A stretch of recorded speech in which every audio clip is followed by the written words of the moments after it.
Kia ora, everybody. It's great to see so many friendly faces and some faces that we don't know. At sometime maybe during the break or afterwards, if you can come up and get your email address, that's my way of charging. I want an email address so we can add you to our email list of events and whatnot. But I wanted to thank you all for coming, which is for what I think is our big event of the term. There's always a course every term that we've been offering, and that's the one that's got the buzz. And this is certainly the course that's got the buzz. And tonight we've extended the invitation to members of some of our other classes to zoom in and see what it is that we do and why, discussing some of these very interesting big questions that often don't really have any one real answer, or actually many real answers, rather than one answer. And people would get a sense of what it is that we're interested in accomplishing here at Earth Diverse. But before we begin, just a couple of a housekeeping thing. There's tea, coffee, and biscuits at the back. We often do try to stop somewhere in the middle for a cup of tea, but sometimes the discussions get so good that we decide to just keep it going, and then we hold it off to the end. But if you are somebody who wants to help yourself to a cuppa and a biscuit, and I see some donations in the back, so thank you for whoever has brought those this evening. Feel free at any time to help yourself to a cuppa, and it doesn't interfere. We want people to feel as comfortable as possible. The second thing to mention is that toilets and wash areas and whatnot are through the rabbit warren. Follow the lights, you'll eventually get there. The farther and deeper you feel you're getting into the catacombs, you're on the right track, and you'll find it eventually. It's actually around on the other end of the elbow of the building. So before we begin, any other questions that anybody has? You guys that are zooming in, I want to also, when the discussion begins, let you also have the opportunity to ask questions. Just because you're at home, that doesn't mean that you're relegated to keeping quiet. If you have questions to ask, just kind of wave your hand and we might see you, or just chime in when there's a little bit of a gap and we'll get to you, because we want to make you feel at home as well. Okay, so I'll turn it over to Norman at the moment, and Norman will introduce our guest speakers for the evening. Yes, thank you very much, Todd. Good evening. Welcome, everyone. It's good to see a few new faces here tonight. This is the last meeting of our philosophical cafe, our one table discussions about the big questions with a capital B. And I think tonight is going to be a highlight because it's an enormous question that we are going to debate. Does God exist? And the implications are vast. Obviously, our deepest or deeply held beliefs, what we consider to be sacred, what we consider to be of supreme value, has consequences for our own conduct, for our social relations, for our world view at large and in detail. So it's a big question. And I'm privileged to introduce tonight two experts. Peter Dornauf, put down a few notes. I keep it brief so that we have more time for the presentations and discussions. Many of you would know Peter. Peter grew up in the Waikato, and he's a poet and a painter. A lot of his artwork, interestingly, refers to and revolves around the lost paradise of his Waikato childhood.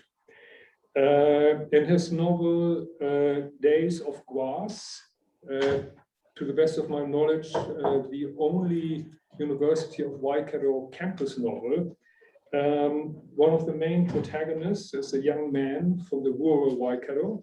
So there may be some links to Peter's biography, who enrolls at the university and experiences a conversion from a traditional religious background and environment to a modern scientific worldview, heavily influenced by Darwinian, neo-Darwinian ideas. Peter taught art and art history at the University of Waikato and also at schools in the Waikato. So generations of young artists owe a lot to Peter. He used to work for the Waikato Times. Many of you would have read Peter's columns at the Waikato Times. And he has been the president of the Waikato branch of the New Zealand Society of Authors. That's the New Zealand Pen Club here at the Waikato branch. Peter continues to paint and to write poetry, novels, and scholarly texts about a subject often he is very passionate about, and that is atheism. Yes, do come over here where there's a bit more space, or we make some space.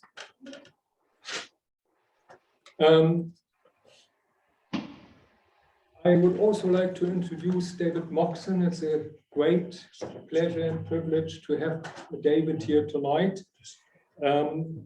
David has also a North Island background. He was born in Palmerston and studied here in New Zealand, but also in the United Kingdom, in Oxford.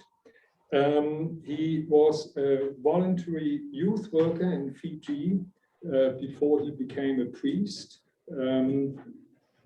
Also in the North Island. Yeah, I got that right. Yes. And then, and many of you would know that, would have met David as a bishop of the Waikato Anglican dioceses. I understand that the arrangements are a little bit different. I think these days it's the Diocese of Waikato and Taranaki. And there is also an interesting update in many respects. There is a Pakeha and a Maori representation, but David will probably talk more about that in a minute. David was then the chair of the Anglican Roman Catholic International Commission. That is part of the Christian ecumenic dialogue that has been ongoing for centuries, really, since the split of the Western Church and the times of the Reformation. And these days in the 20th century, early 21st century, the Western churches, Roman Catholic Church, the Anglican Church, Protestant churches collaborate more and more on many issues, environmental issues, social issues, and also try to come to a reconciliation process regarding theological positions. And David was very, very much involved in that as a representative of the Anglican Church worldwide. He became the director of the Anglican Center in Rome and the envoy of the Anglican Church in Rome, and met Pope Francis.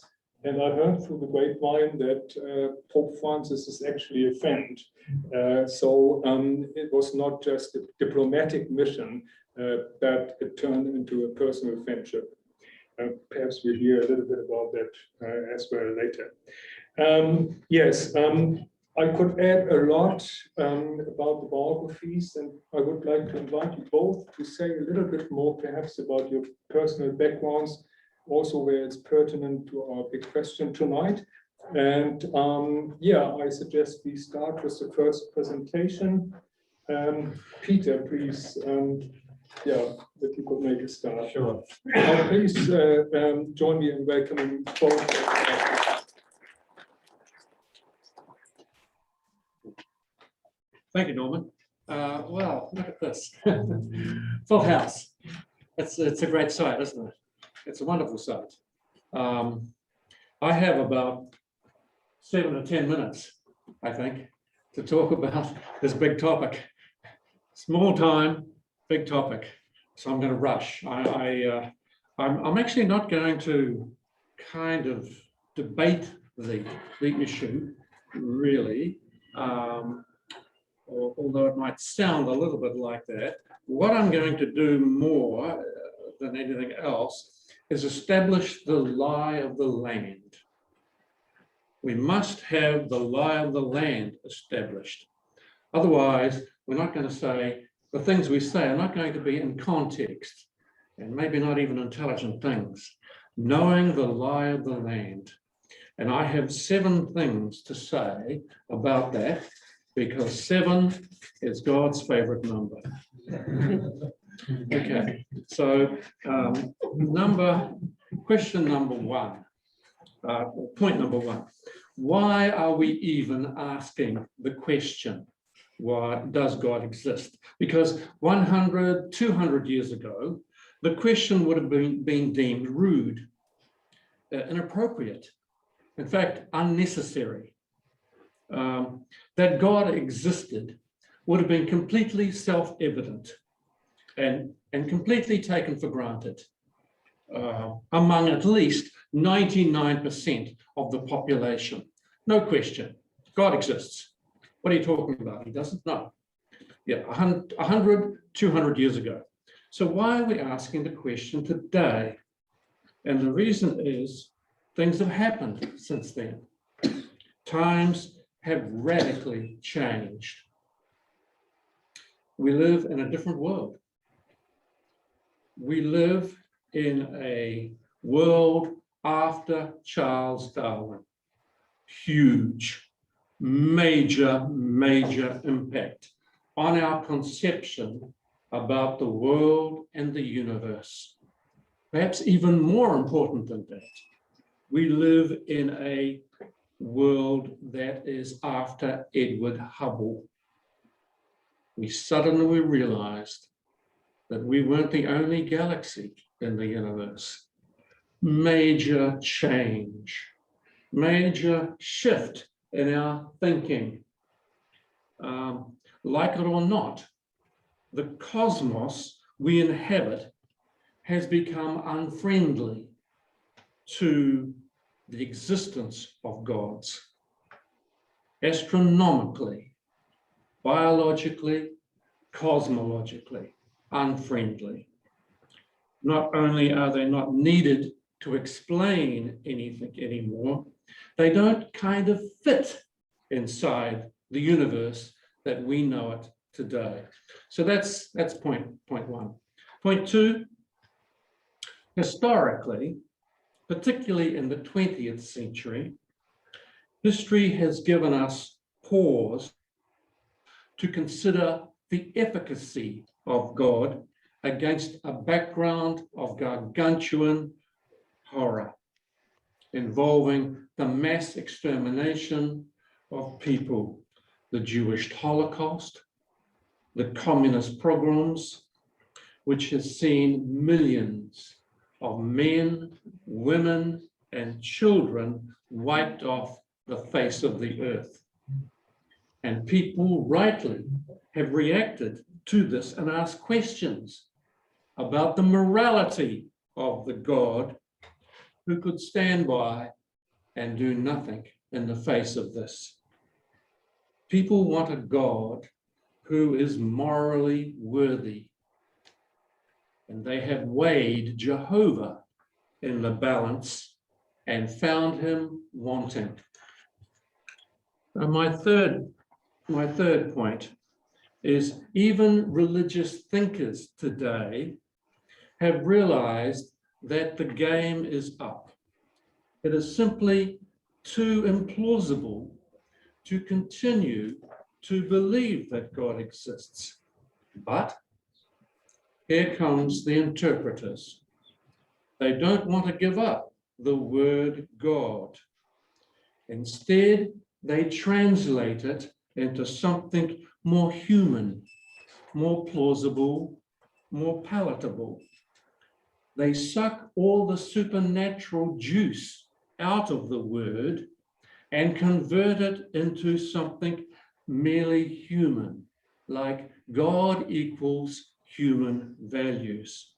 So God becomes love or justice or human generosity, which is all very nice, except it's a fraud. It's a swindle. It's a fake God. It's humanism in drag. And for the religious, radical religious thinkers, God is given the same treatment that hell was given. They've both had a makeover. They've been remodeled, refashioned, and renovated for the modern consumption. With hell gone are all the demons, the fiery pits, the torments, the pitchforks, the burning sulfur, all of that is gone. It's been toned down. It's been cleverly maneuvered via metaphor. It all was a metaphor, people. Nothing to see here. Squirt a little bit of air freshener around with metaphor. It's all gone. It's not literal. It's all the fault of those silly literalists. And God also has had a similar kind of makeover. He's become nice too. He's no longer raining pestilence down upon the poor pagan folk or drowning the world like a sack of puppies. He's more liberal. He's more metrosexual, this God, this new God. He kisses babies. He cares for the planet, but not literally. No, of course. He's just an abstract idea. So that's my third point, just to get the lie of the land. My fourth point, which is an extension of my third point really, is we've come to the realization that humans have invented the gods. They were usually male, there are hundreds of them. Different cultures have different kinds. And over time, as time changes, so do the gods to reflect the nature of the people who've invented them. We make them up. And now we know we do. And we have become self-aware, which means we're no longer captive to our own creations.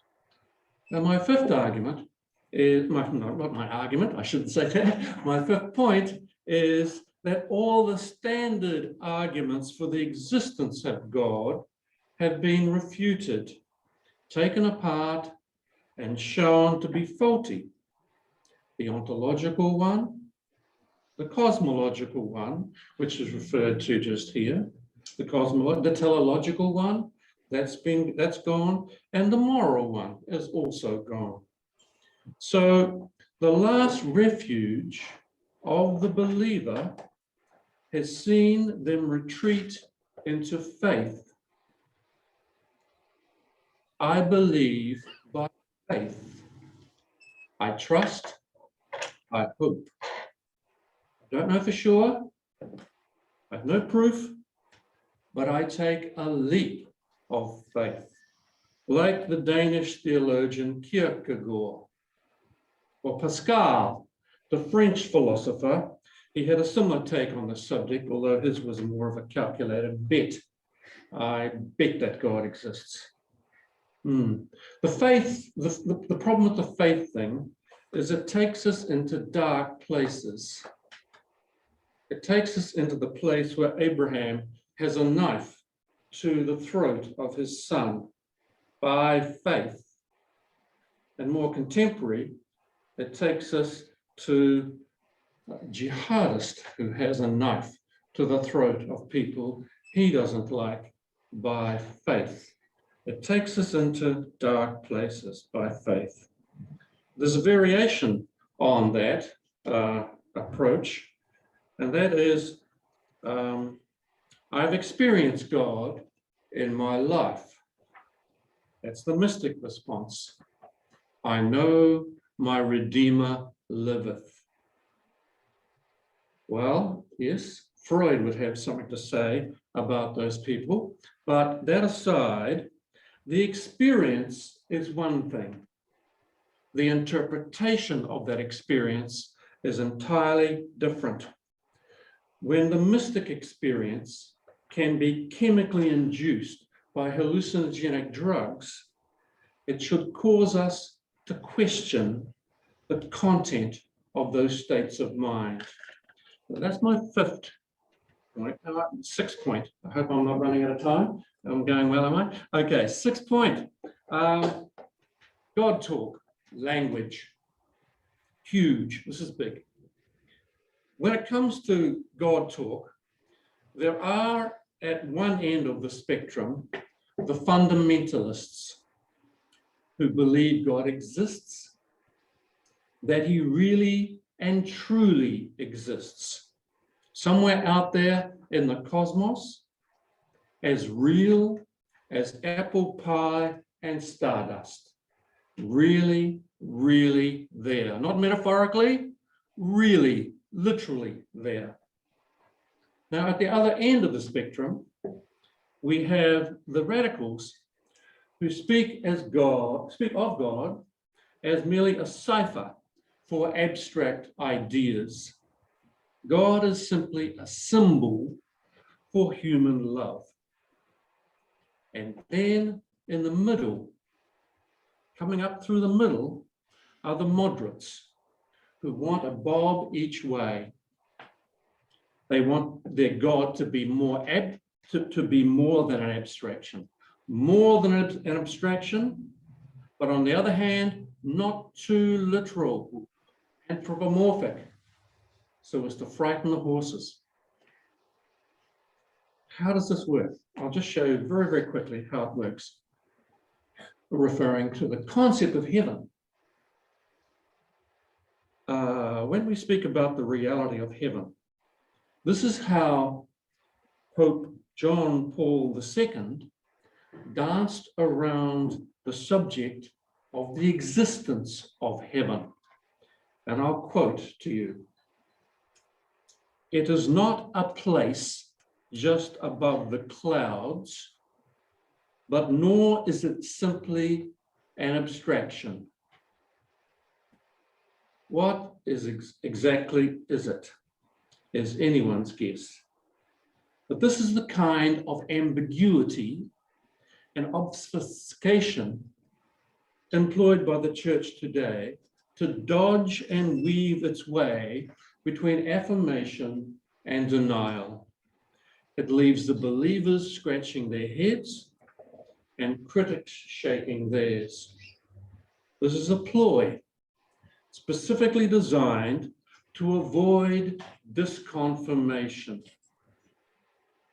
Say as little as possible. Be vague. Do not put too much on the table, especially if it looks literal. Hedge and prevaricate. Such are the games the modern religious pundits are playing in order to accommodate the modern world. My point 7. The church has, and I'm laying the groundwork here, the church has ceased to be a house built upon a rock. It is built upon shifting sands. You ask the bishop tonight about God, and you will get one answer. You ask another bishop down the road, you'll get a different answer. And you ask a person in the pew, and you'll get a third answer. But then, if you ask an academic theologian, somebody like Paul Tillich, if God exists, he will say, even to ask such a question makes you an atheist. For God to exist would make him a being. And God is not a being, according to Tillich. God is being. Work that one out. So what I'm saying is religious belief today, modern religious belief today, has become very tricky, very slippery, and equivocal thing. It's a movable feast, and you never get a straight answer. It's like talking to a politician. Okay, those are my 7 things. I'm just going to make some concluding observations, very short. We live in a universe that is 13 billion years old. It is 93 billion light years in diameter. Can such a cosmos accommodate the gods any longer? In 5 billion years, the sun will run out of energy. It will explode in a massive fireball, which will burn the earth to a cinder.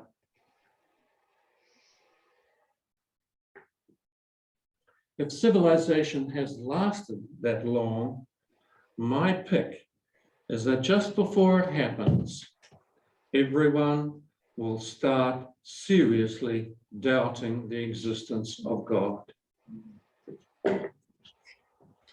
Thank you, Peter.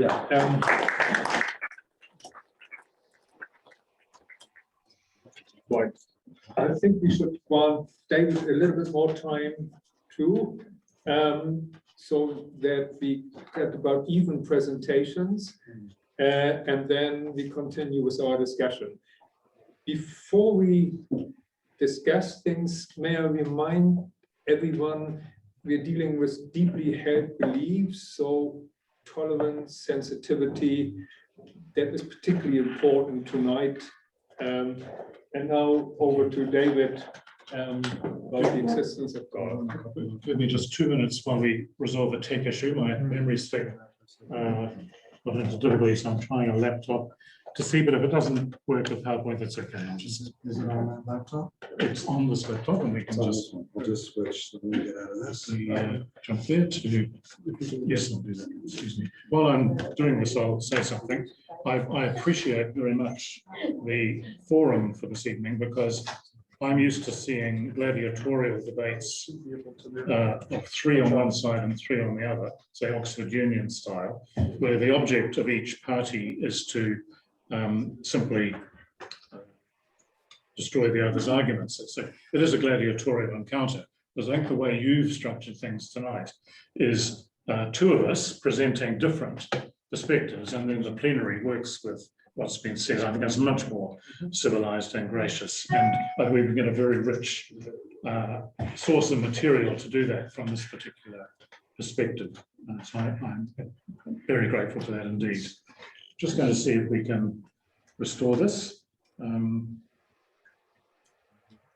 The other, while we're waiting, was an Oxford philosophy theology joke, which I'll just use to kill time. There was a theologian who accused philosophers of being like a blind person looking for a black cat which wasn't there. And the reply from the philosopher was a theologian who thinks they've found a black cat which isn't there. So we can be playful about this as we go, I think. Now we find this.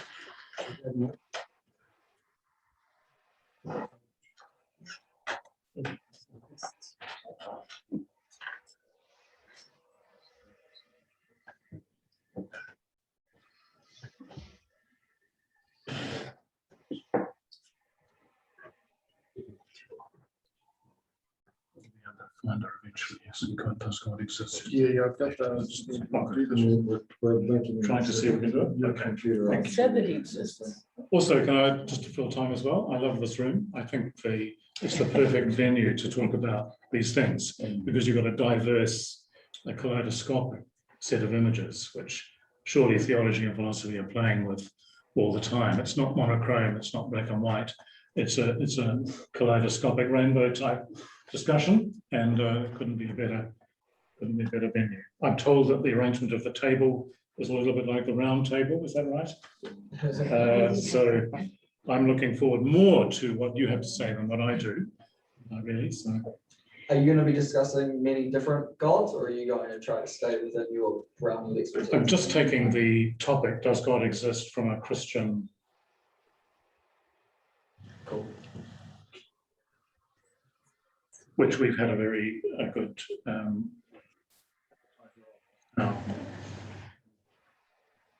seeing if we can show on the screen. If not, we'll abandon ship. Yeah. We got it. We're good. Thank you so much. Wonderful. Thank you so much. Yay. Just a little bit of faith, people, just a little bit of faith. Thank you so much. We'll just press this. First of all, Peter and I share the same understanding, I think. Let's see if I can click into printers.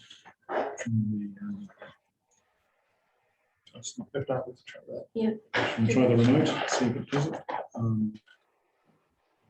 You're in Zoom and not in PowerPoint.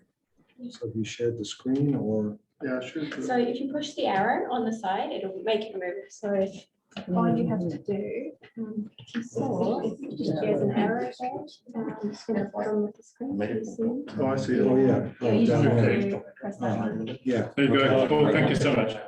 So Peter and I would agree that Takes a village. Peter and I would agree that the landscape you described is the landscape where this discussion is best held. And you'll recognise from Peter, but also from your own reading, the argument from design, cosmological argument, the ontological argument, the problem of evil, which was so graphically portrayed just a moment ago, and the free will defence are all backdrops to this debate. And it is, Peter and I would also agree, I think, that there are pros and cons philosophically in the great universities of the world. You can put at any one of these and have an equally strong knockdown response. So every debate on the question of whether God exists never ends with a consensus conclusion, because these debates cannot and will not reach common philosophical ground. The word game, the God talk thing keeps on evolving. And let's face it, if there was a completely stand-up proof argument for the existence of God, whatever you take that word to mean, if it was convincing, if it was empirically verifiable, we would all accept it. Or conversely, if, say, an atheist position had an absolutely conclusive argument that there could not possibly be anything you would remotely call God, and it was blindingly obvious and empirically provable, the debate would be over.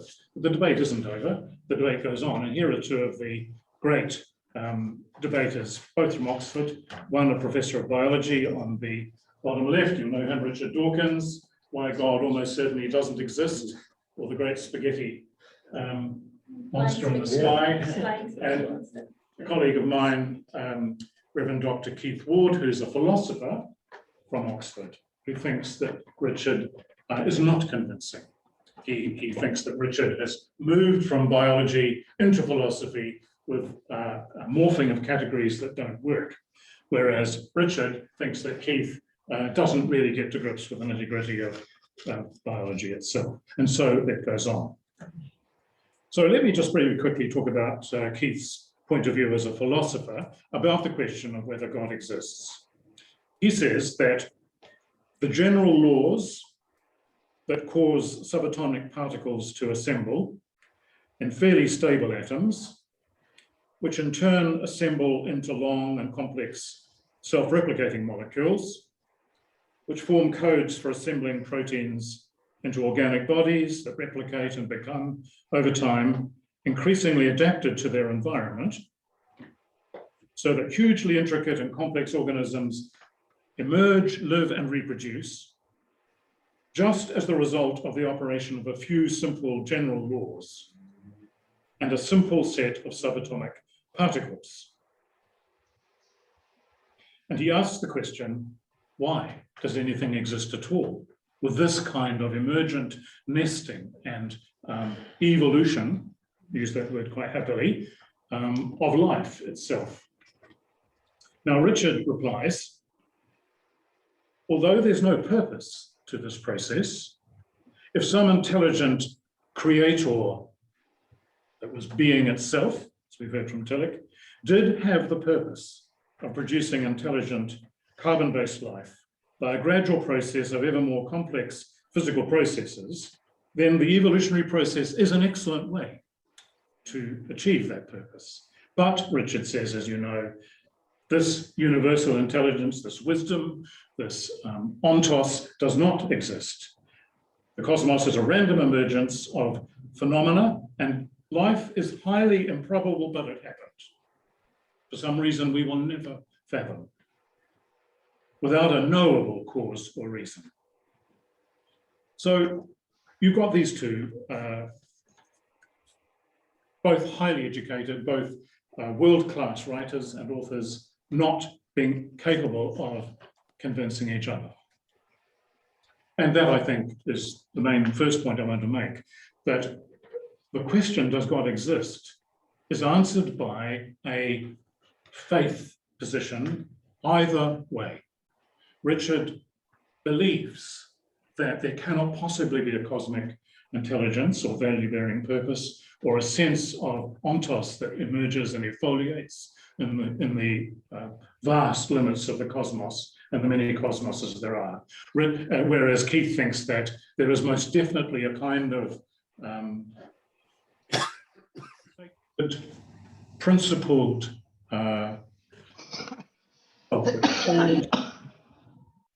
some kind of, has some kind of emergent purpose. So the Christian faith position on the screen, it is reasonable, not empirically provable, neither for Richard or Keith. It is reasonable to believe, rationally, authentically, the existence of the universe, invisible and personal intelligence that is the origin, sustainer, and the destiny of all that exists. Divine consciousness that is above all and through all and in all. Now, taken from that assumption, that faith choice, that position, empirically provable argument either way, the mystics of not the last 2 or 3 centuries, or the armchair liberals, or the philosophically specialist theologians of today, but Maximus the Confessor, from very early on in the Christian epoch. Only wonder can begin to comprehend this incomprehensible power. Words are inadequate. As you know, the Hebrew Bible, when it first tried to describe this extraordinary sense of the sacred, of the origin and destiny of things, wouldn't even dare use a word in the original script. It was a gap, just a gap, because incomprehensible human categories could not possibly hope to have bottled an infinite presence and purpose. That you could. Well, this bit's improving. Anyway, I shall move on. Joining the conversation. So the word Yahweh did this when they dared to fill the gap. They weren't using the word God. They weren't using the word Jehovah to begin with. They just had this gap for spaciousness and sacred and beyond words entirely. But they then eventually put these 4 letters down, which is not a word, it's a breath. So you go, Yahweh, Yahweh. In other words, what animates and stimulates and inspires, quite literally, being, and human being in particular, could be breathing in and breathing out as intimately and as purposely and as beautifully as that. So they put the word down like that. And eventually that became the word Yahweh, which eventually became the word Jehovah, which became the word the Lord, which became the word Deus, Theos in Greek translations, and then eventually the word God. But its origin was profoundly mystical and profoundly beyond the capacity of words to bottle it. So we've got this sense of many layered texture, like the images in this room, of an infinitely beautiful kaleidoscopic sense of presence, intelligence, value-bearing grain in the wood, if you will. Now, I think that although these three, Darwin, Einstein, and the Japanese string philosopher, weren't using Orthodox Christian notions of God, they would agree with Maximus the Confessor that something extraordinary is at the heart, the ontos of existence and of the emerging cosmos itself. And this is what some of them said. First of all, taking Einstein in the bottom there. The aim of physics is not to show how nature is and her transactions are carried through, but also to reach, as far as possible, the utopian and seemingly arrogant aim of knowing why nature is thus, not just the how, but the why, and not otherwise, that God could have arranged these connections in another way. He wasn't using Orthodox Christian categories, he was just using his sense as an evolutionary biologist. Mikio Kaku on the right, in string theory, all particles are vibrations on a tiny rubber band. Physics is the harmonies on the string. Chemistry is the melodies we play on vibrating strings. The universe is a symphony of strings, and the mind of God is cosmic music resonating in 11-dimensional hyperspace. That's his, of course, string theory, as you know, is unprovable and has never been empirically established, but it has explanatory power at the moment in the biological physics philosophical discussions of the world at the moment. Intriguing, they're keeping their options open, they're amazed, they're overcome with the wonder of what creation is actually turning out to be like. Then these two have made an attempt, and this will be open to critique, I'm sure, to accept that Darwin's notion of emergent evolution is a perfectly acceptable Christian way of understanding the world and doesn't exclude a sense of purpose, value-bearing, or indeed super and supranatural presence. They take the view that at each stage of evolution, there's a kind of a nesting effect which provides the nursery bed for the next stage to emerge. And you've got ever complex, ever more dynamic, ever more emergent forms of life, which are heading towards more intelligence, more cooperation, ultimately, and finally, more compassion. In other words, as Teilhard de Chardin said, the omega point of emergent evolution, the omega point of exfoliating life, appears to be more of value-bearing, wisdom-bearing, compassion-bearing phenomena. So why is that the case? Is that just simply assisting in our survival? But even if it was, why is there anything at all that survives and grows and matures? So we then come to the very interesting, I find, view of John Bartholomew, who's a mathematician in London. And he has discovered, and it's now widely accepted, I think, that in the context of random atomic phenomena and the behavior of nuclei, atoms, and the electron phenomena of the basis of all life, you have what looks like a random set of behaviors. Randomness is probably the word that is best describes what you find at the heart of life, the heart of the universe, the heart of all physics. But what he's noticed in his work as a mathematician is that precisely because there are random phenomena at the heart of things, and freedom is another way of saying that word, you end up with bell curves, and finally DNA helixes, and finally patterns, and finally a creation you can actually live in. notwithstanding the tragedies and disasters that we are all familiar with. So he would argue that it's precisely because you have freedom at the heart of things that you end up with a sense of not design so much as emergent patterning. And where does that come from? What is that about? Where is that heading?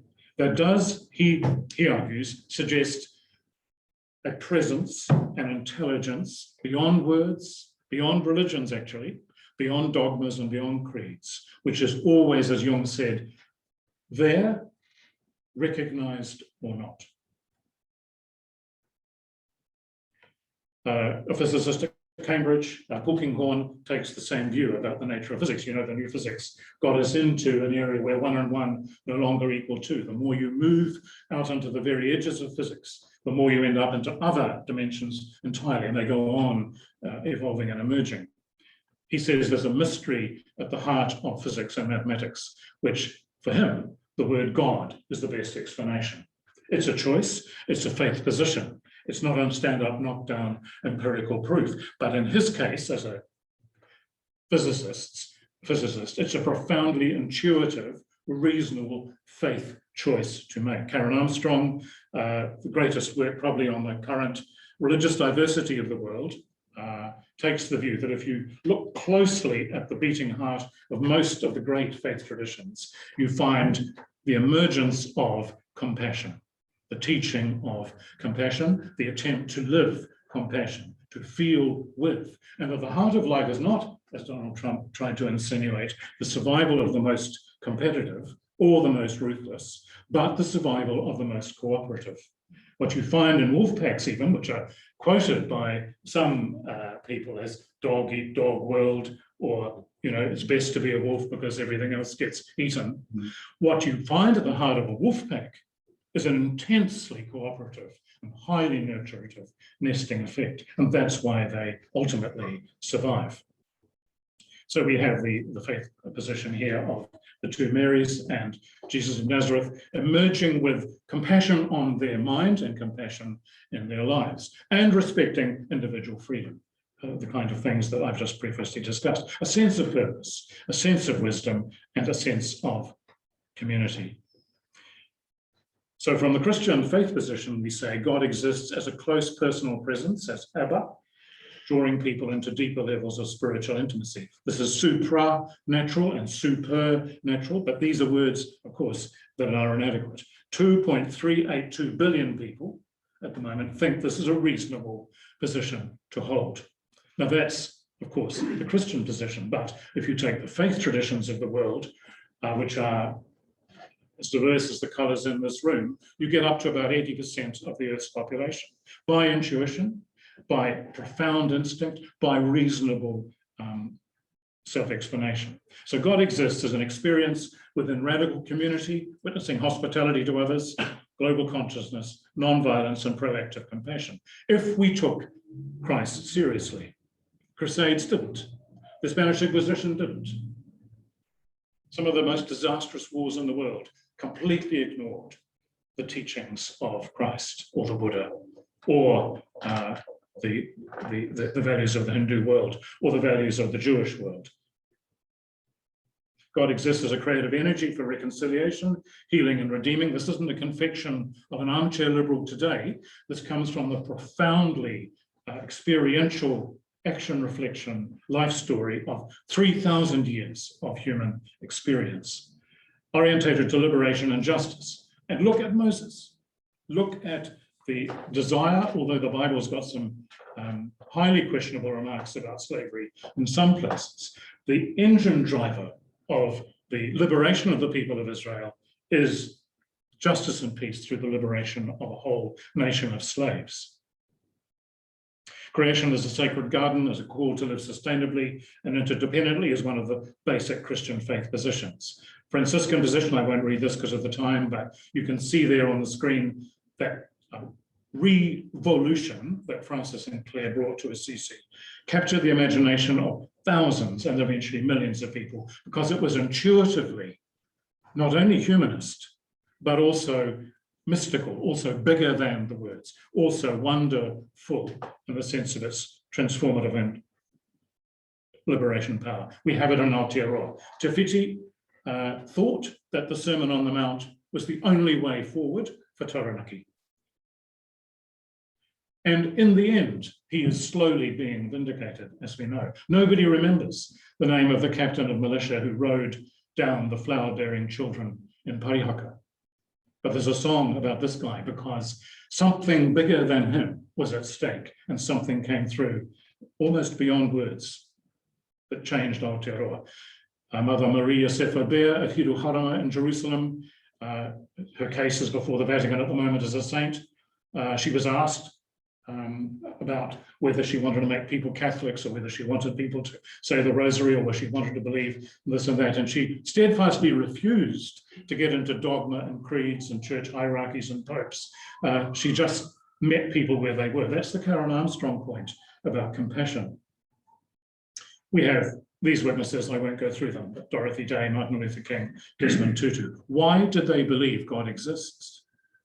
Not just because of some adaptation to the cosmetic wording of theology, but of the very engine room of life and liberation and justice and peace. So we're looking at why does God exist? God exists not only in terms of theology, in terms of spirituality, but unrestricted neighbor love, universal compassion for every human being is made in the image of God, freedom from religious legalism, to walk in the Spirit. And when religion betrays this cause, it's blindingly obvious. It's lost its way and lost the plot. In this country, Henare Tate has tried to explain the Maori experience of Iwa Matua Kore, that is to say, the supreme being itself, which is a Maori intuition in some tribes, long before Pākehā people came here. A profoundly verifiable and reasonable position to take. Joy Cowley, of course, well known as an author who thinks God exists by writing these kinds of words. May the dance of the wind on the grasses of the dunes heal you. May the maker of water and air and fire heal us, all who walk the earth. Amen. And Koranakan, the great I am, beyond words, beyond nouns. God is a verb almost of being and cosmic presence. Just about there. And the Māori view from Pōhuhu te tohunga ki Wairarapa. Ko tahi tonu te wairoa o ngā mea katoa. There is one sacred spirit in all things. He wasn't told that by a Christian missionary or a Pākehā or the British Empire. He had that deep in his own wairua long before many of the colonization process began. And so we have in this country a sense of three sacred containers, various kinds of wisdom, kinds of healing, and kinds of justice-bearing attitudes. I think my answer to the question, does God exist, is I believe that this kaleidoscopic, beautiful, emerging creation, with its crucifixion and its resurrection, with its massive suffering as we saw, but the redemptive edge of hope, is something to do with the freedom and the patterning and the emergence of values that are bigger than us, came long before us. Consciousness precedes matter, and things are greater than the sum of their parts. For me, God exists. Thank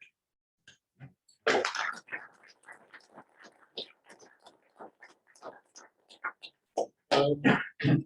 Thank you so much to both presenters. Are there questions and comments?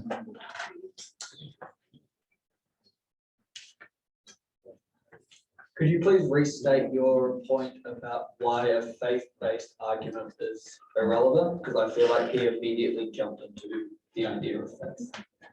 Your left and back, so you can turn that presentation off. You can get to. Yeah, on your own. You can turn off your, oh, yeah, that's right. Do you mind? Yes, the faith thing. It's almost like all the arguments don't stand up or are equivocal, and so we'll retreat into faith. And you know, I have this faith, and you have that faith, and it's almost like, well, it's impregnable. You know, it's just I have it, and you've just got to put up with that. My point was it takes you into dark places because it's kind of irrational. isn't it? I can have faith that fairies exist. You want to challenge me on that? You can't. It's faith. I have faith that goblins exist. That's where we are. It's not adequate. And the whole thing about this is belief in God is emotional. It's an emotional thing. It's a powerful emotional thing. And that's what's feeding it. Not a rational approach, but an emotional. And it's hard to argue with people who retreat into an emotional, impregnable castle. My faith. It's dangerous. Okay. Harvey. Thank you both so much. Wonderful poetry from both of you. Could you speak up a little Yeah, more? sure. So I just want to thank you both for wonderful talks, wonderful presentations. It is indeed an incredibly profound topic that's being talked about this evening. I think for clarity, I think we should perhaps maybe specify that we're talking about, does an anthropomorphic God exist? Because I think that's what's on the table here, the notion that a power, an entity beyond what we understand, actually is conscious of us and cares about us. I think that's the question. Does an anthropomorphic God exist? Would you agree that that's really the question? I think we don't understand, that science probably will never totally be able to rationalize.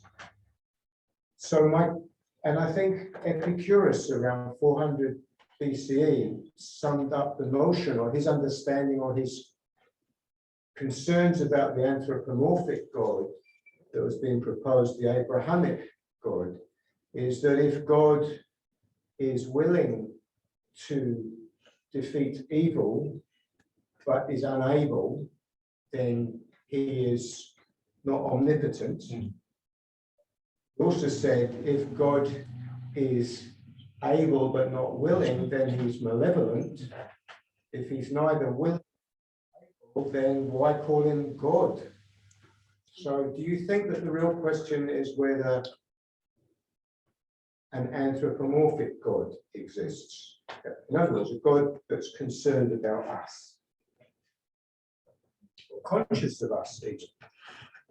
I think that if you take the view that consciousness precedes matter and is not the result of the evolution of the cerebral cortex alone, and that things are greater than the sum of their parts, then you have opened your mind rationally to the possibility that consciousness will be something you can experience or have glimpses of, or will be something that dawns on you or comes through your own consciousness. So, but you will dress it in your language, and you will dress it in your imagery, because you can't do anything else, and you will use your metaphors. I don't think there's anything wrong with that. What is wrong with it is the abuse of it, or the cruelty of it, or the Peter's alluded to the danger of it. Mein Kampf with this religion, you will all obey, you will all do what I say. But for me, the anthropomorphic dressing I put around this sense of consciousness, the sense of sacred, the sense of things being greater than the sum of their parts, is that in my case, in Jesus of Nazareth, I see an anthropomorphic expression in a walking, talking, speaking, sharing set of events. So I trust the Jesus of Nazareth experience, because I know that in my experience, and the experience of billions of people, not just my experience, and many from the Jewish and Muslim world, the Abrahamic faiths, and various forms of Buddhism, Hinduism, and so on, is that, which is 80% of the world's population, this intuition will not go away. It's not a private guess. It's a profoundly held sense, which all those religions will dress in different ways. I see nothing wrong with that. What I think is wrong, as Peter has said, I would agree with him. It's abuse, its righteous rage, its institutional greediness, its desire to impose. And I see in Jesus of Nazareth on the cross and in the experience of him after his death as the opposite of all that. I see vulnerability, I see woundedness, I see shocking abuse and tragedy slowly being transformed into new creation and a new beginning for the world, which I think is the only thing that makes any sense of what happens to us. For the uninitiated, can you just define in your own words the word anthropomorphic?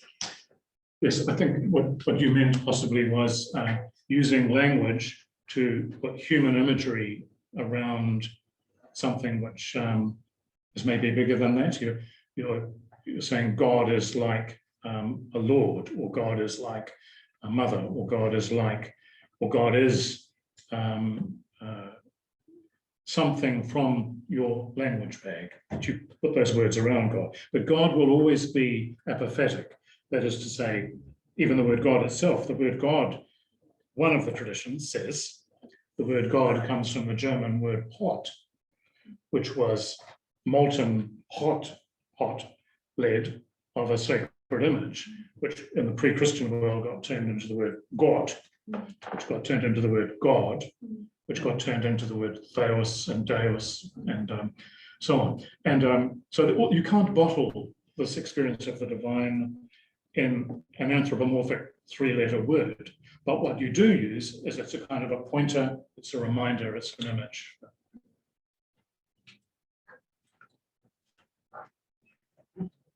Sorry, still.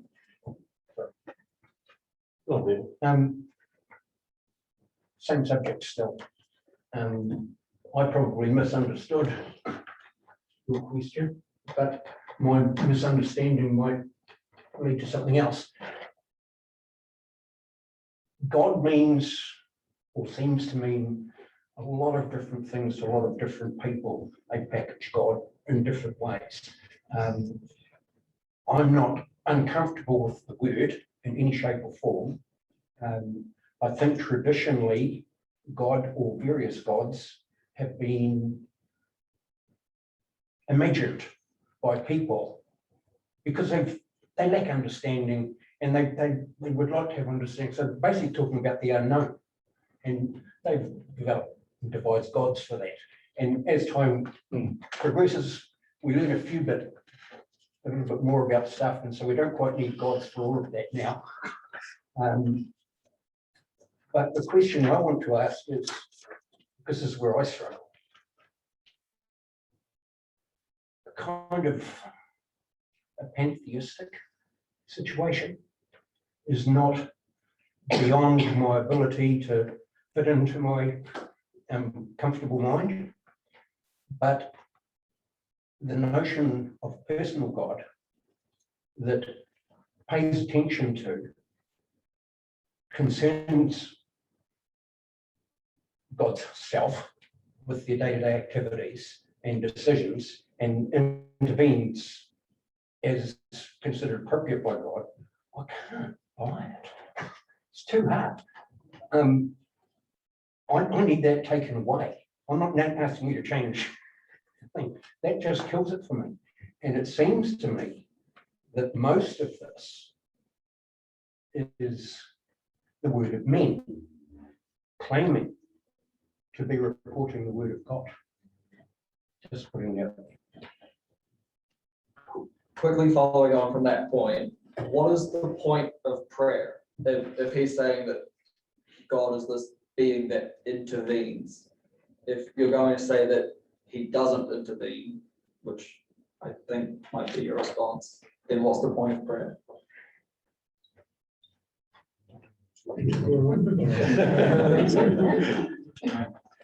Well, first of all, from a Christian faith position, by the way, faith doesn't mean dogma, creeds, 12 impossible things before breakfast. It just means a trust position held by a community, which has been verified in their experience by life and by living and surviving tragedy, and by working with resurrection coming out of crucifixion. It's an experiential action, reflection, community-based experience. So I personally think no one will talk anybody else into believing that God exists. It's much more likely that a community whose lifestyle or whose solidarity or whose justice and peacemaking offers somebody a way of living, a disciple option, which by walking that way starts to verify itself. So I personally think the days of stand up, knock down, as I began my talk, I will prove by the end of this evening that God exists. Nobody can do that either way. And debates of the Oxford Union style that try to do that end with a divided audience every time. And so, but secondly, I would say that the question of pantheism, the current theological position of theology, as Peter points out, does evolve because words change and cultures change. I don't think that takes away from myself the fact that consciousness precedes matter, or that things are greater than the sum of their parts. I think that's always true. So it's okay for the words to evolve and improve and reshape and morph. I don't think that means there's nothing that they speak of. I think they're trying to speak of something in a different way. And I would say that the word we use now is pan-in-theism, that is to say, God in nature and nature in God, if you use the God word. So, and in Jesus of Nazareth and Francis and Clare of Assisi and so on, you get this sense of oneness with creation, a sense of a communion with what happens. And when nature produces an earthquake or sends out a virus or thousands of people die, the only way a Christian faith position can respond to that is to roll its sleeves up and join in the process of moving from crucifixions, which happen in a free world, and free plate tectonics, and free bacteria activity, and free viral rampages, to be part of the healing of things and of the wounds of creation. And only that makes any sense. To do nothing makes no sense. And to close the door and put your head in the sand makes no sense. So get out into it with your sleeves rolled up, with a healing agenda of hope. I think I would conclude by saying giving up on hope is always wrong from a Christian point of view, because it prejudices the mind over the spirit. But I would say, therefore, to pray is to hope with a piece of poetry and to say, I put my hope in this future. I place my life in this kind of community. I want this kind of cause to succeed. And I'm putting my energy into a poem I call a prayer. And the real point of a prayer is not what we're convincing some angry guy with a white beard 12 k's above the clouds to do something. We're talking about something happening inside us where God actually moves and whispers. The bonus tracker, who's got their hand up next, so. Todd? I feel very much like a fool going somewhere where angels fear to tread on this topic. But I guess I can state the fact that for me, I don't have sufficient faith to be an atheist. And I'm going to describe why in a typically earthy example. When I walk around the bit of land that I have lived on for the last 30 years, on a right sort of morning, you'll see worms mating on the surface of the ground. I presume that's what they're doing. I've never really checked it. I haven't asked them any questions, but that's my assumption. If somebody challenges me, I'll leave that to stand. So based on that, I can say undoubtedly, to my best of my knowledge, that worms do indeed mate on the top of the ground.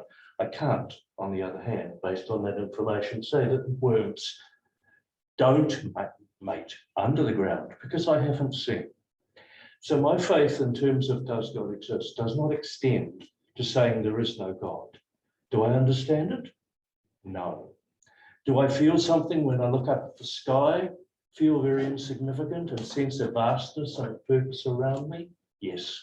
When I marvel at the human eye, when I marvel at my newborn young, what is he? Nephew, brother's grandson, no, brother's, you know, a new life, a new baby coming into the world. I know how many things can go wrong with bodies. Many of them have happened to me. But for some bizarre reason, it didn't happen to him, and he's okay. Now that amazes me. I'm also aware, and I don't want to talk too much longer, but I'm aware, as much as I love dogs, I know that dogs will never understand GST. I can take you through the steps, don't need to, you're intelligent people, you can work it out yourself. GST is not something dogs do. It's not something they need to do. All they need to do is listen to their pack or listen to their master. They're good as gold. They're not actually equipped for it. I have a sneaking suspicion there are things which we will never know. There are many things I do not know and can't even comprehend. But it was Pascal, if I'm not wrong, said that reason has reasons that reason doesn't know. And I think one of the faults, as much as I thoroughly respect the scientific position, the human desire to explore, to learn, to satisfy the natural curiosity that most of us, especially the undamaged ones, still hold, that we will keep on going and learning. But there may be a level beyond which we can't get. And I would accept that as a mystery. So I'm not going to try and come up with fancy arguments as to ignoring various factors and side with Peter Dawkins, because I don't think his position's reasonable. It's like many things. You can construct a beautiful thing, but if your foundation is rubbish, the whole thing is rubbish. And I know that each side will claim the same thing. But for me, there is something greater than what I'm aware of. Yes, I call it God in some way, but please don't ask me anything about it because I'm just learning. I don't know. But we can't, it's easier to say something does exist than not. And I'm probably rabbiting now, but I throw that out there for what, if anything, it's worth. Thank you. I sort of have two observations. The first one is I think that Peter has brilliantly demonstrated that religion is not really useful, but not really addressed the effect of God. And Bishop David, I wonder, to what extent is your view the result of luxury of living in this particular age?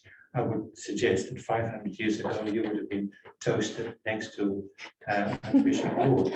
But I'm asking you, there is a person that I consider to be a complete and total idiot running around Auckland. Have you actually considered, with your views and your understanding, which I respect, to start a new religion, to dissociate yourself from 2,000 years of abuse and 2,000 years of murder and mayhem?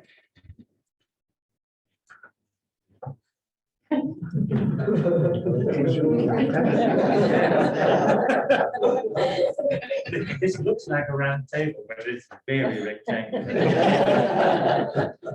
Well, if you look at the examples I used, which is Maximus the Confessor from the 5th century, that's not something that I cooked up to be a trendy liberal Christian now. That's from the very early phase of the early church. And if you look at the Sermon on the Mount, if you look at Jesus' own responses to cruelty, to religious prejudice, he's very clear that he's not interested in lots of moral laws crushing down on people. He's talking about liberation of the spirit and a release of a loving kindness, of a justice-seeking, peacemaking agenda. That's not 21st century politics speak. That's something from, I think, an action, reflection, communication, revelation of the sacred, of God. So I don't think I am inventing and want to invent a new religion. When I see somebody being fundamentalist or literalist, I know that it will eventually pass because it's not sustainable in terms of, it tragically ravages for a long time. But eventually every tyrant, especially the religious ones, eventually fall. Because that form of prejudice and righteous wrath and rage is self-consuming in the end. They devour themselves with hatred or with, and I think it is, you've got a challenge there, which I do accept. It is the responsibility of the church to challenge that when it sees it, and to live the alternative, or the origin. I would say the origin. So I don't think I don't think a new religion is needed at all. I think we need a rediscovery almost of some of the most revolutionary and liberative teachings and lifestyles we've ever seen. Just inside lead our Dean's comment. Yeah, just on the point with compassion, that you seem to make that to preserve of Christianity, and yet, like, if you look at any socially progressive thing coming through the government, such as, homosexual reform, same-sex unions, euthanasia debate, the church is all banded together in a fairly concerted effort to squash those initiatives. And yet, I would have thought that a fair bit of compassion was behind those movements. So I just wondered how you reconcile that. Thank you for that. I think that if you take history as a whole from the beginning, you get this consciousness, this awareness, this justice, peace agenda, which is inspired by a sense of the sacred, coming through in prophetic activity rather than institutional activity. And what you get in the prophets of the Bible, like Amos, Isaiah, Jeremiah, Micah, is a radical edge which does move a community forward. But the institution, the temple, or the hierarchy of priests, or the dogma boys, mostly boys, are dragging the chain. But what came out of that prophetic edge in history was the first hospitals, the first schools, the first responses to leprosy. And what I think we're seeing on the issues you've mentioned is that, I can only speak for the Anglicans, we were the only church apart from the Quakers and the Methodists to support the change to Section 52 of the Crimes Act regarding the anti-smacking law. We did vote for homosexual reform when it came through. We have constituents, we have institutional members who find that very difficult indeed. But the prophetic edge of a justice-orientated faith base is in the direction you talk about. And what we say, for example, over euthanasia is that what our concern was with the legislation was its ease of application. And what we wanted was a much more compassionate consideration and also respecting doctors' conscience. A lot more work done on that bill. But we aren't opposed to administering, for example, a sedative, not with the intention to kill, but knowing that it will ease pain and it might have the consequence of terminating a person's life. So I think I'm not arguing that the church has been brave and wonderful on all these things, but there's been enough prophetic edge at the front of these things. Even in the case of Mother Marie Yosef Aubert, I mentioned, the first use of French herbal medicine with Maori rongoa in this country, the first hospice, those kinds of things. So the prophet, Tufiti, again, the prophetic green edge. But I wouldn't want to disagree with you about the inertia of conservative aspects of the institution.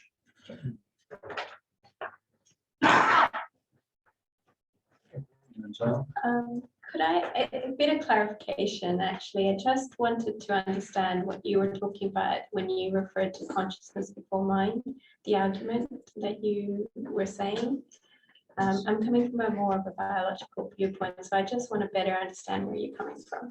Can I add into that? Because my question was exactly along the same lines.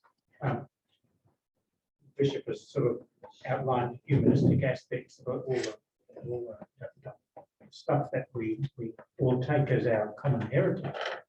But I think the difference between the two arguments comes down to this business of consciousness before matter or matter before consciousness. And personally, I think matter comes before consciousness, and consciousness is an emergent property of our biology. And when you follow that line, then we invented God. Whereas if you take your line, there has to be a God if there's a consciousness before matter. And for me, that's the crux of the argument between the two. I agree entirely. It is a philosophical choice between two assumptions. And you and I can't prove our case to each other empirically or with knockdown logic that would just convince everybody in this room. It is a choice. And what I think is this. Barbara Brown Taylor, Anglican priest, said this about this question of consciousness and emergence of the cerebral cortex and the capacity to reflect. Stardust ends up being able to think about itself. She says, God is the unity, the very energy, the very intelligence, the elegance, the passion that make the cosmos all go. Why is there anything at all? God is not somewhere, but everywhere. God who may be prayed to in all directions. That's a faith choice. It's not a private opinion which is unassailable. I hope tonight it will be and is being assailed.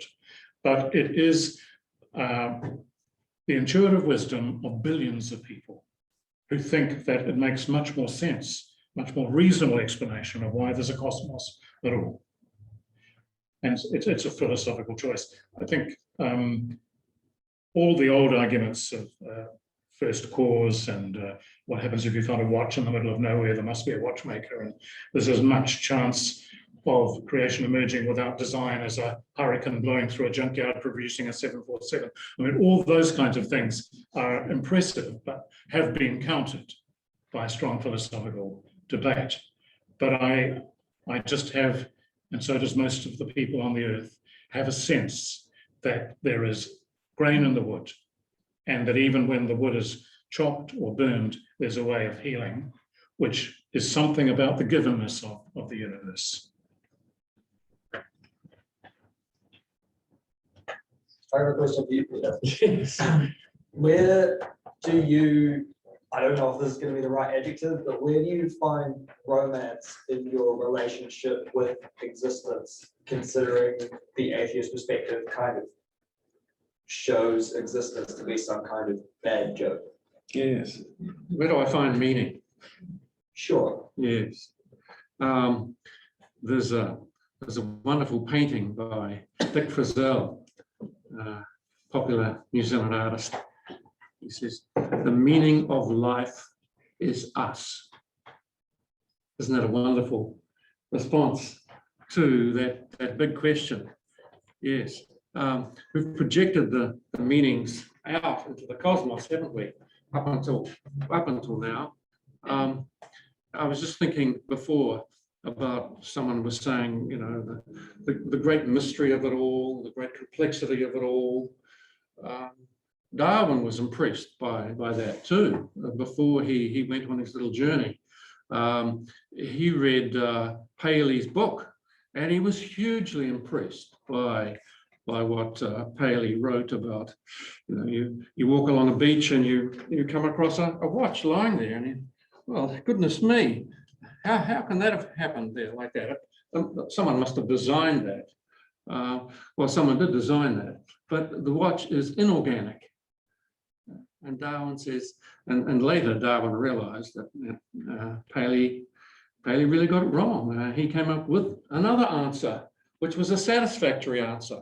So if you have a situation here with two answers, God made it, or it made itself, and here's how it happened, which answer you're going to go for? You know, you don't need that answer anymore, do you? This answer is sufficient.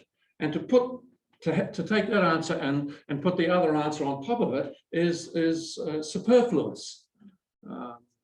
Sure, there's beauty and wonder, and it's all very marvelous, but there's some terrible things too. There's cancer, there's blindness, there's sickness, there's disease. It depends where you look, doesn't it? It's marvelous, but it's terrible. Everyone in this room in 50 years' time will be dead. It's not a pleasant thought. We'll all be gone, won't we? Maybe. That's terrible. That is terrible. Yes, isn't it? Yes. I won't be here, you won't be here. Yeah, I just, you bring up a topic of hedonism, and I suppose one of the, thinking about us being the answer to the question is what you were talking about, if I'm interpreting what you've said. But in terms of flipping it aside, could it not be argued that thinking about others and thinking about the betterness for the world has a part in making our world a bit better? Obviously, absolutely. I have no problem with that whatsoever. In fact, I have no problem with religion. In fact, that promotes that kind of thing. I do. It's in a kind of way. Religion is a two-edged sword.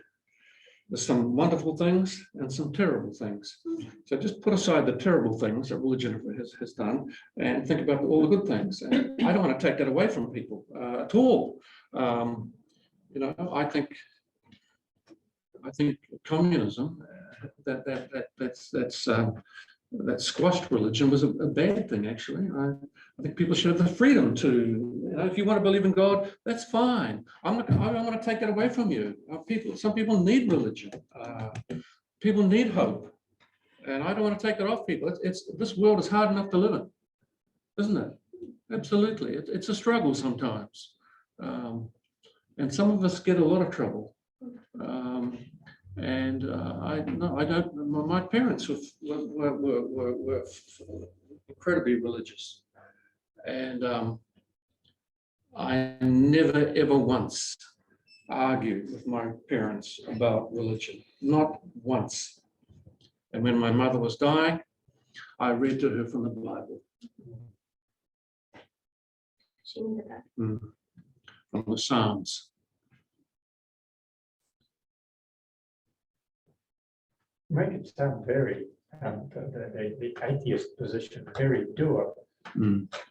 Yeah, you respect people's feelings, don't you? But you respect people's feelings, but to me, there is no unhappiness in not believing in God. I think that, you know, that we all know that we have to act together to make life bearable for all of us. Yes. And we have to act together to make life joyous for all of us. I disagree. Yeah, I disagree slightly. I think, you know. But that doesn't mean we have to have a God. Yeah, no, it does not. It does not. It would be nice if everything David said was true. It would be lovely. we all crave the happy ever after story, don't we? We want life to be the fairy tale. Goodness me, it would be just wonderful. It would be. Yeah. Brian asked a question, just about you know, that it's being comforting to have a God doesn't make it true, but it doesn't make it false either. So we're still back at zero. And also, I just wanted to ask you, what hope does an atheist have in standardizing morality so that we do work together? Because under the atheist regimes of the 21st century, more people were killed than in the history of the world. So there's nothing really to draw people in and to agree that this is the way we should behave. Because if this group decides, well, we need to get rid of this, and this, because they're a burden on society, or they're not contributing to society, what hope does an atheist have? Yes. That's a contentious argument you put up. You know, all the atheists killed X amount, and all the religious people killed X amount. You know, we're going to add them up. You know, Hitler, Stalin, terrible, Pol Pot, all of these people. And then you look at the religious wars, the Protestants versus the Catholics, etc., etc. You know, both sides are not a pretty picture, are they? Yes, well, let me say this. New Zealand is one of the most secular nations in the world. In fact, I think Christianity runs at about 30% at the moment, and it's dropping. And yet, We're not doing too bad, are we? We're pulling together. And what are we using? We're using humanism, the humanist ethic. And while I'm talking about morality and values, Christianity was born 2,000 years ago. It just didn't pop into the world and make up a whole lot of values. It didn't happen like that. Christianity borrowed many of the values it has from the Roman and the classical world, from Stoicism, from a whole raft of ideas which were bubbling up to the surface at the time. In context, Christianity borrowed a huge amount from the classical world, and we are inheritors of that. We should salute the classical world. Thank you very much for, and Christianity was just a conduit for those values which we inherit today and are modifying and changing too. Some of the Christian values, they're a bit dodgy. Christianity supported slavery for thousands of years. Well, hang on a minute. No, I don't want to go along with that value at all. Yes, so where are we getting those values from that counter some of the negative Christian values? They're coming out of us, aren't they? Inside us, our humanity as it evolves. Dean has a comment on the question. Okay, this is a question coming from Dean, who's sitting right over here. There is the neuroscience wired for God position that human brains are structured towards belief and faith, presumably for evolutionary reasons. Our secular rational society appears to be secretly steeped in faith-based belief systems. For example, faith that advances and all sorts of problems, such as global warming. Our economies are structured around faith in an omnipotent free market, which is even envisaged as godly metaphors, such as the invisible hand of the market. So were you wanting comments on that? Yeah. So could either of you comment on? I've spoken, so you'll do that. That point about neuroscience and the belief in the omnipotence or divinity of the market, as opposed to supernatural sacred things, or is that a slightly different question? I wasn't quite sure where that was. Slightly different question. Slightly different. Would you like to read it again? Yes, thank you. Yes. Here you go. Thank you. I can just read it. Oh, yes, thank you.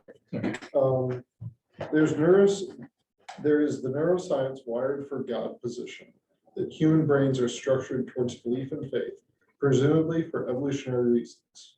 Our secular/rational society appears to be secretly steeped in the faith-based belief that systems, such as that faith advances in technology will solve all sorts of problems, such as global warming.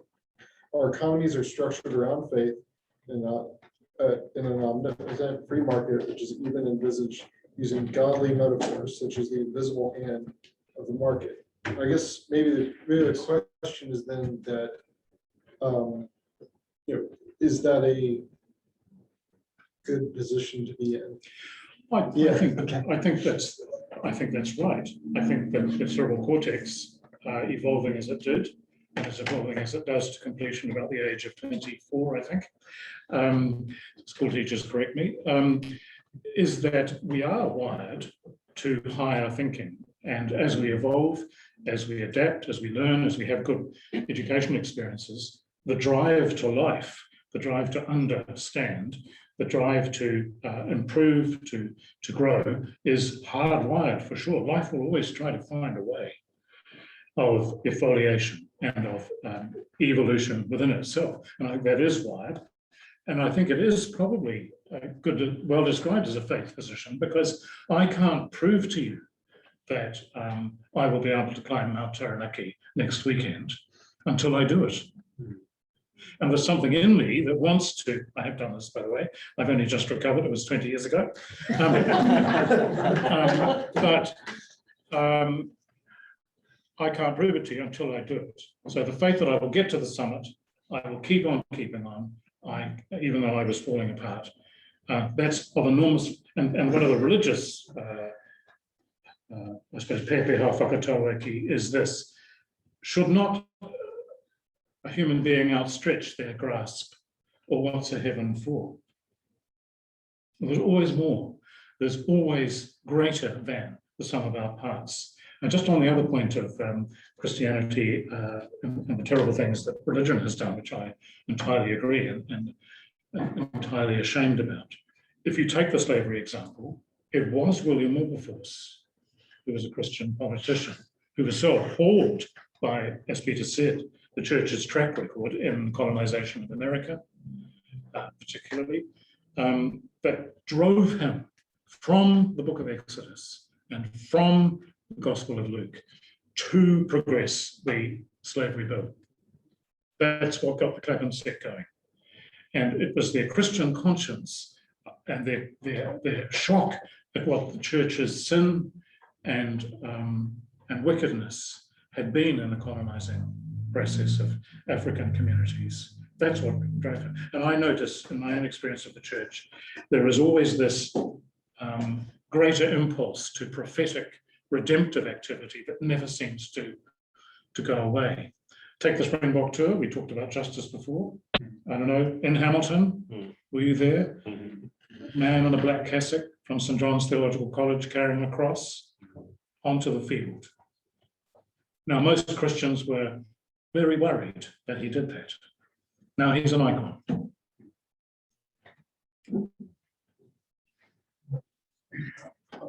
Kind of a follow-up on that question. I guess, first of all, is it the place of something like that to be in the economy, or to have like a savior figure like an Elon Musk? Is that kind of taking something away from what religion should have? Or conversely, should we look for different saviors or a different path forward?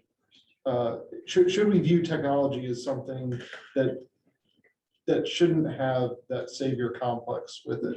So a question for each of you. I'm not quite sure what you're asking me. Yeah, well, I guess the question is, we seem to always, from what you're saying, we seem to always think, oh, technology is going to save us from global warming. There's going to be this like Deus ex machina that's going to save us. It's going to be the savior figure. Science got us into the problem. Will science get us out of the problem? Yeah, and it just seems like, oh, well, we have this faith that, oh, if we get another iPhone, if we get this, that it'll save us, that we'll be happy, that we'll be whole. I think what will get us out of the problem is the political will.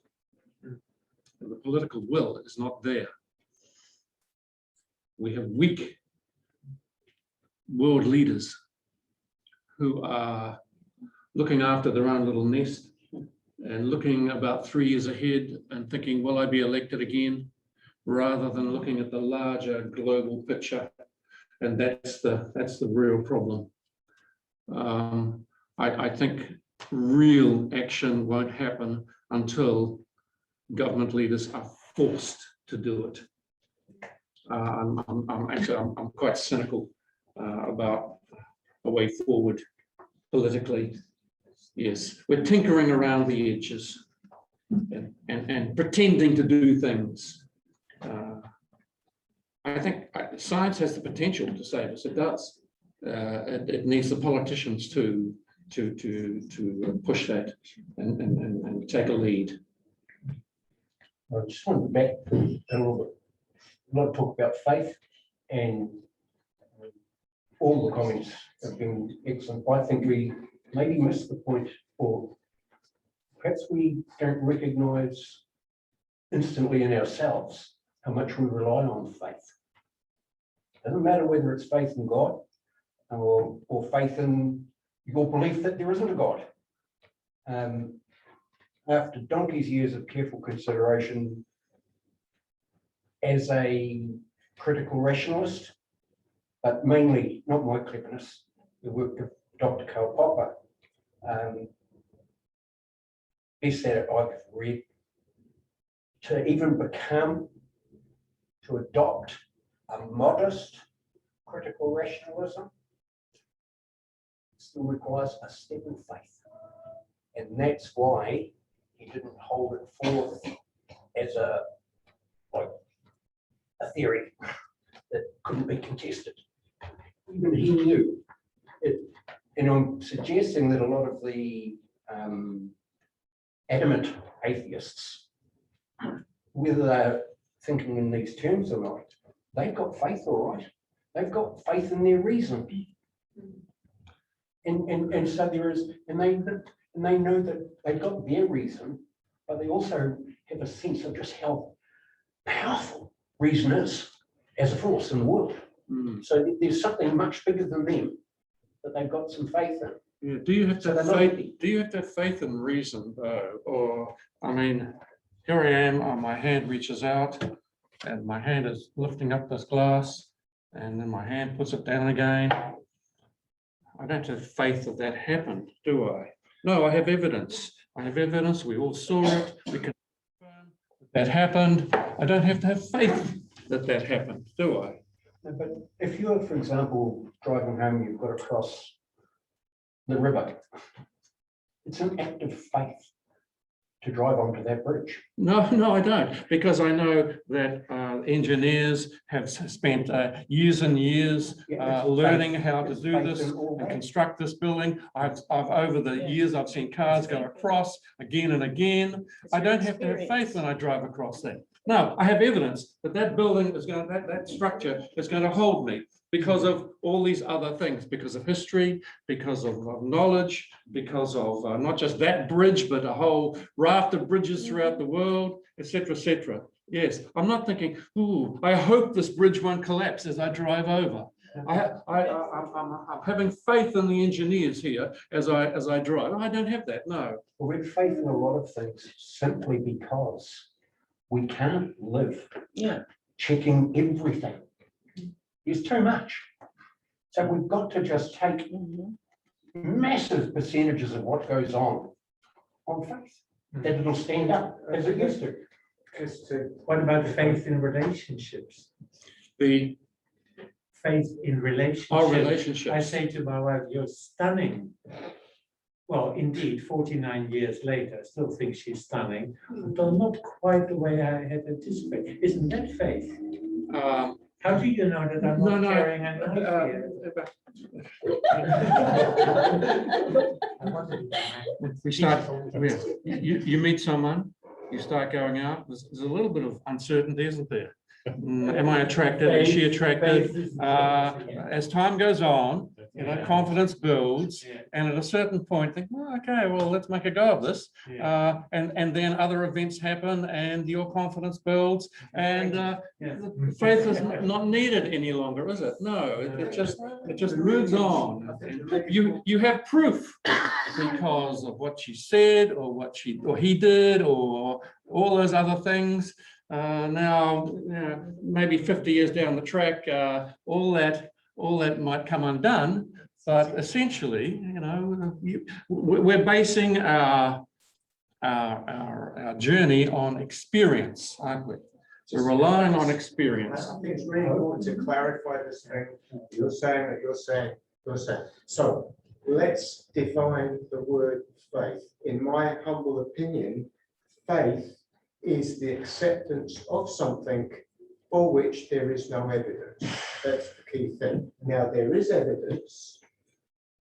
We may not all know what that evidence is, but that evidence exists. When Peter crosses the bridge, he may or may not know what evidence the engineers have, what data the engineers have, but the evidence exists. You may not avail yourself of it. That's the difference between the religious position is to have faith is by definition to accept the existence of something for which there is no absolute evidence. That's the difference. Crossing the road, you have faith that you're not going to get run over, But there is data, there is evidence if you want to actually avail yourself of it. And I just want to make just one point, if I may, yeah. It seems to me that unless, except for the zealots of the world who still believe that the universe is 7,000 years old and that the Earth orbits, that everything orbits around the Earth, and that all of the kind of assumptions that are made with a literal interpretation of the Holy Scriptures. The last bastion, I think, of those people that advocate an anthropomorphic God is where would we be in terms of our morality if it weren't for religion, if it weren't for God? Well, I would argue that actually we would not have survived as a species, not for 2,000 years, not for 7,000 years, but for a few million years during which Homo sapiens evolved. We would not have survived as a species if we did not cooperate altruistically with our fellow primates, because we are weak. We're not strong, we don't have claws, we don't have canine teeth. We have a brain, we can communicate, but unless we cooperate with each other, and there is morality, and that's been with us for the entire time of Homo sapiens on Earth. I believe that's where morality comes from. And it's expressed in all of the religions in what we call the Golden Rule. And every religion has it. Confucianism had it long before Christianity or Judaism. So I think morality is about 250, 300,000 years old. We don't need religion or God for that. And I think we've gone off the topic because the topic was, does God exist? Yeah, well, just a quick one on certainty. I think we lack certainty on certainty. And to try and pick up a little bit on Bevan's comment, the bridges is one thing, but when I go to bed at night, I have faith that I will wake up in the morning. I don't go through, review my will, check out that everything has a home and that things are in order.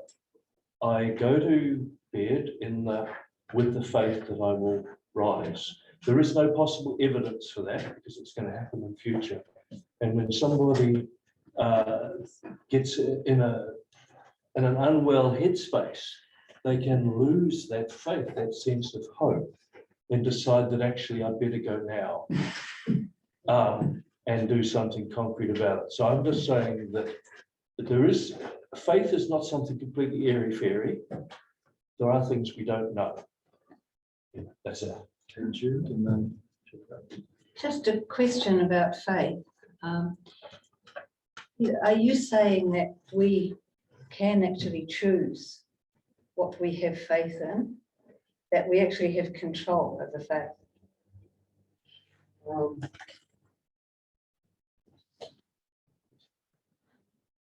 I think some people are predisposed to have faith, aren't they? Some people are predisposed to question, to be critical, to maybe a little cynical. Other people are more open and gullible, perhaps. Yeah, we're all different people, aren't we? That's why if we I'd love to hands up how many people believe in God in this room and do a count. That would be fascinating. I just think yes, certain people are predisposed, whether genetically or you've inherited it from your background. It's difficult to tell. But what's interesting is that, historically in this country anyway, early 20th century, most people would be Christian believers. And you do a count today and that's dropped. So a lot of people have lost their faith and there are all kinds of reasons for that, which I won't go into now, but it does change, doesn't it? Are you saying we have control over faith then? I think some people do, yes.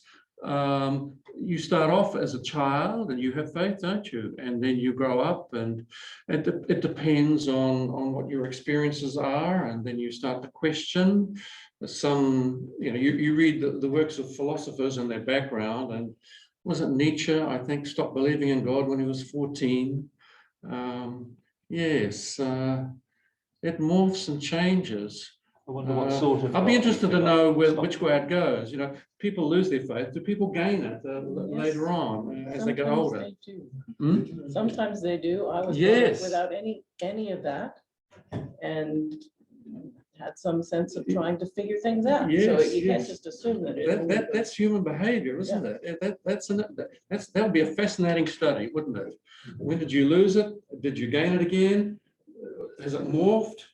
What is your faith now compared with what it was then? All these things move around, don't they? Even religion itself moves. The Anglican Church is not the same today as it was 10 years ago, 20, 100 years ago. It's not. No. So, I mean, the whole history of Christianity is one of change. Where did Protestantism come from? It just came up out of the ground for various historical reasons and for one particular man, and that changed the whole thing, didn't it?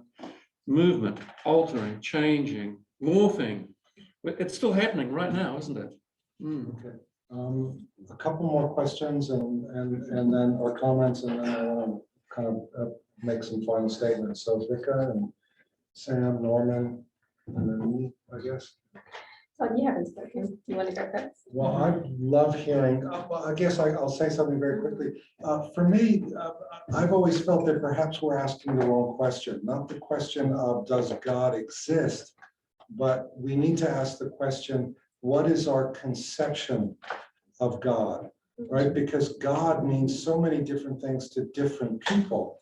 And when I really do take a step back and look at all these things objectively, I am struck by the absolute certainty that whether you're an atheist or a believer in science or a person of great deep faith, we still all believe in exactly the same thing, right? So, whether we're talking about the Big Bang and creation, or whether we're talking about a divine intervention, or a magic finger that automatically brings everything into existence, I think we're ultimately talking about the same thing. So for me, the word God and the word science are quite often proxies for what we might refer, or what we might better refer to as what we would call truth.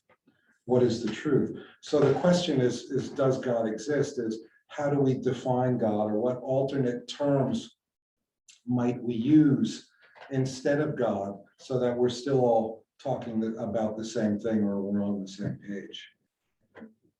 Okay. But, who else? Sam, Harvey, Norman? Yep. A bit of an observation that I wanted to share. It has always been quite interesting to me. I come from I'm a doctor, and from my background and from my learning, I've found it's very fascinating. Temporal lobe epilepsy, for example, can actually give you visions of God. They're always the same sort of visions, and it doesn't matter where you were born. It doesn't matter what background you came from, how you grew up, but you actually still experience the same sort of phenomenon. So it actually just kind of interested me how, from the aspects of the feelings of community, the feelings of that are described of something that was greater than yourself, this omnipotent power, it was all very, very similar. And a temporal lobe of your brain actually helped stimulate this, and it was firing in that lobe. And it actually also made me reflect on what you were saying earlier, Peter, about the prospect of how some of the aspects of different hallucinogens or drugs actually making some people have these experiences. But put in a different way, and going back to what Todd was talking about, is it not in some ways this universal need to describe something that we all immensely probably talk about in a different manner, but we might ultimately be talking about the same thing.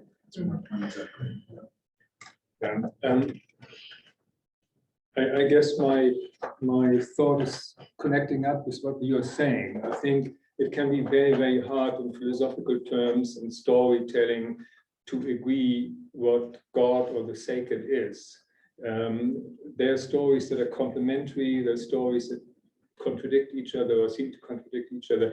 But I think in a kind of almost negative way, we may not know exactly what the sacred or what God is, but we do know, and I think most humans have that sense. We were talking about evil in other contexts. I think that even refers somehow often to people who are evil. We don't know exactly what the sacred is. We can't define it, can't grasp it. We are finite beings after all. But we do know when things get desecrated,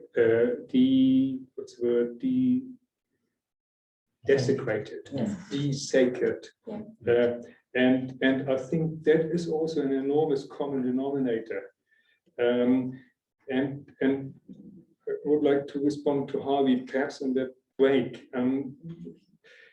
The evolutionary explanation that we need to collaborate to survive and we are a weak species, I think is very strong. But then there is this other aspect which is very pronounced in some religions, that we are as humans, we are the whole world entire, each human being. And we know that because that can be desecrated. And so I think the pantheistic view, even the evolutionary theological view, is lacking. Because if God is nature and developing and it's the survival of the species, the individual is not accounted for. And I don't mean in a narcissist sense. I mean, it would be nice to sort of live on somewhere. But I think about the theodicy that Peter referred to, what about the life of children that get killed and they don't even have a life yet, and they don't contribute to the survival of the species. And I think whatever we may think about God, God needs to account for that as well, and our understanding of God. Yeah, I think we're on the same page. The desecration thing, that's interesting. But people have different views of what is desecrated and what is not, don't they? There was a man living in a panel van with 2 dogs up at the Hamilton East Cemetery. I think that's a desecration. The people at City Council don't. Do nothing. 2 different views of desecration. But I take your point, Norman. I think Immanuel Kant argued that God must exist because justice needs to prevail. And all those children who died, and the men and women in Auschwitz, they need recompense, don't they? That's the biggest argument for God to exist. Kant was onto something. Isn't it true though that it's not God who did that? All the things that have gone wrong in the world, it's not God who did that. No, we're not saying that. No, we're not saying that that God did it. Continue to do it to each other. Yeah, we do. But I suppose taking from another tack is that if you're a loving father and someone is hurting your children, what's your immediate reaction? To rush to protect the child. But God is not rushing to protect anybody. Are we back to the anthropomorphized? Yes. Fighting of God? Yes, Because it is. God is maybe not that big father in the sky, but something that we cannot define. That's right, and that's why Christians, or some, I should say all, some Christians have backpedaled from their definition of God. The liberal radical definition of God is now something that's not omnipotent. No, God cannot interfere. This is the weak God. Yes, that's true. Yes, some theologians argue for that position. God is no longer omnipotent, and that solves the problem of God not intervening and rescuing little children.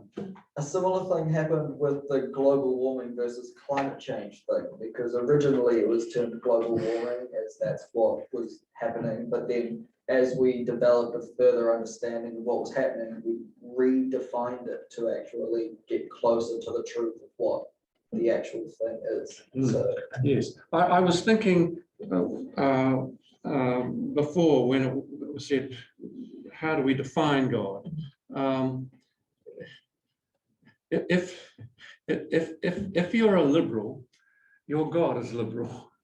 And if you're a conservative, your God is conservative. And if you're a fascist, your God is a fascist. That's how you define your deity. Or maybe not. Hmm? Or maybe not. Maybe I can just leave it at the breath. Yes, but more often than not, your God is a reflection of what you are. Well, the Taoists say the path that you name is not the path. And that's the same thing, isn't it? I don't think God can be named or defined. The moment you do it, it's a false God. Just a couple of responses to, I know it's late and I'll be very brief. A couple of reflections on what's just been said. First of all, the experience of God on many, many lives has been utterly transformative rather than conformative of the person's assumptions. What we've often found in Christian, and I think it's true of Jewish, Buddhist, Muslim experience as well, is that a radical transformation of the psyche occurs rather than an affirmation of all the prejudice that was there before. That happened for a number of people in the anti-slavery movement, for example, who had been slave owners and then massively converted by biblical stories of the Exodus, not confirmed in slavery at all. I think also this question of the death of babies and so on, that has been an argument for justice beyond the grave. And the only reason you could live in a world where babies die needlessly and cruelly and randomly is that they must be kept in some way by cosmic meaning and being and bearing. I think when you look at the Bible's understanding of that kind of thing, including the massacre of the innocents, the response to that kind of atrocity is not God reaching a supernatural hand down out of a cloud. It's actually the motivation of people to redeem and heal and transform their experience of slavery and the needless death of children. So I think that the impetus of Christian response is not to say God must have meant they should die, or God's taken his hand off the way the world works. It's much more to say, what is the incarnation of this sacred reality going to be in people? And the greatest responses, certainly in the slavery movement, to religious supported slavery was people with that view. I think also, if consciousness precedes matter, then the idea of the being of all of reality is held in some way, in some extraordinarily transcendent purpose. And a baby who dies prematurely or tragically or by some atrocity doesn't amount to nothing, but amounts to some reality, some existence in the being of God, which is bigger than death. And I think that's sort of when the sun explodes, which it surely do.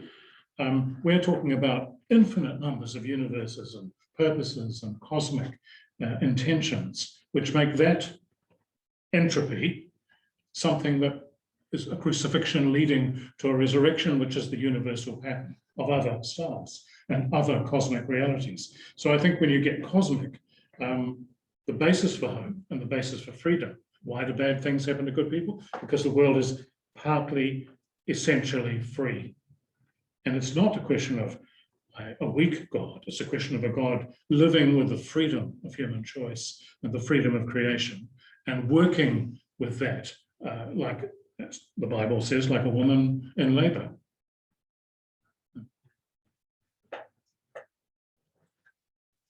Can I stand? I think we've gone well over time, but I wanted to kind of bring this all to a close by saying thank you all for having this wonderfully respectful dialogue tonight. I thought it was brilliant sitting back and watching that and talking about such a difficult topic. And secondly, I wanted to thank both Peter and David for an extraordinary dialogue this evening. So I'd ask you all to join me in.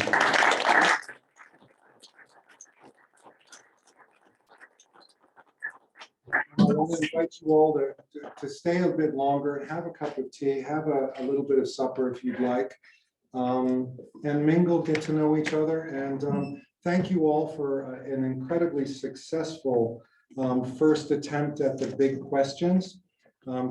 Norman and I have already decided to definitely go through with the big questions too next term. And we've got 4 weeks of nothing.